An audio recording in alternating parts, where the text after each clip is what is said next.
Number 68, practice. Understand? Your name is Asadullah. You are reading in Hifz division, right? And you are in class 4. Now, you have to practice and you have to make 6 sentences with a sentence. Such as, you can play. তুমি খেলতে পারো। You cannot play, তুমি খেলতে পারো না। Can you play, তুমি কি খেলতে পারো? Cannot you play, তুমি কি খেলতে পারো না? What can you play, তুমি কি খেলতে পারো? What can you play, তুমি কি খেলতে পারো?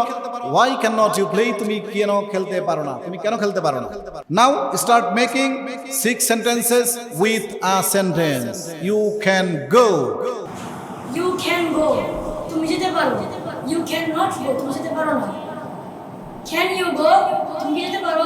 Cannot you go, তুমি কি যেতে পারো না। How can you go, তুমি কিভাবে যেতে পারো? Why cannot you go, তুমি কেন যেতে পারো না?